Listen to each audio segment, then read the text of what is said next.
यार बबलू, ये बता, पहले जमाना कितना अच्छा था। लोग एक दूसरे की इज्जत करते थे और एक दूसरे के काम आते थे।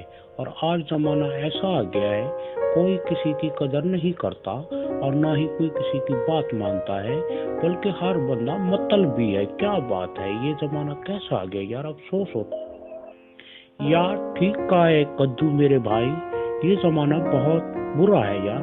यार पहले लोग वालिदैन की इज्जत करते थे, आजकल के बच्चे यार वालिदैन की इज्जत नहीं करते।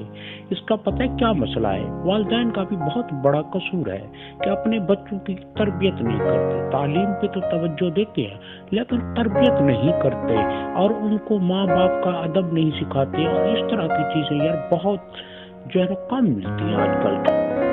सही कहा है मेरे भाई, आजकल के दौर में वालिदैन सिर्फ खर्चा पानी देते हैं और पैसे भी खूब देते हैं, बच्चे स्कूल भी खूब जाते हैं, लेकिन अदब व एहतराम खत्म हो गया है। जब से मीडिया आया है ना और ये मोबाइल आए हैं, तो इनकी वजह से अब बच्चे वालिदैन से अलहदा रहते हैं, जिसकी वजह से उनकी तरबियत नहीं हो।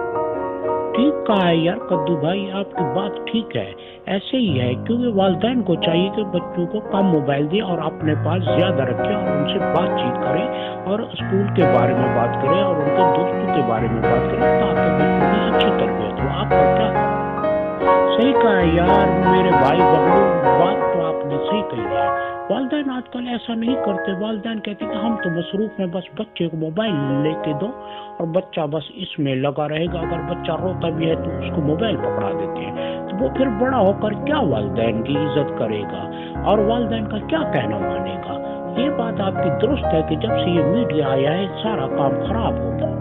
यार कद्दू, हम तो यही दुआ कर सकते हैं कि आजकल के बच्चे वालिदैन का कहना माने और माँ बाप भी अपने बच्चों का ख्याल रखे। बस मेरा यही मैसेज था कि आप अपने वालिदैन से प्यार कीजिए और वालिदैन को चाहिए कि वो अपने बच्चों से प्यार करें, तो इस तरह इंसानियत चलेगी। वरना आने वाला दौर बहुत खतरनाक दौर होगा। बच्चे माँ बाप का कहना नहीं मानेंगे और माँ बाप बच्चों का ख्याल नहीं रखे तो क़यामत करीब है। आपका क्या ख्याल है? सही कहा है यार, बस क्या करें, अब यही दुआ ही कर सकते हैं और वालिदैन को भी यही मैसेज देना चाहते हैं कि भाई आप अपने बच्चों की तालीम के साथ साथ उनकी तरबियत का भी ख्याल रखें और ताकि आइंदा बड़े होकर वो आपकी खिदमत करें।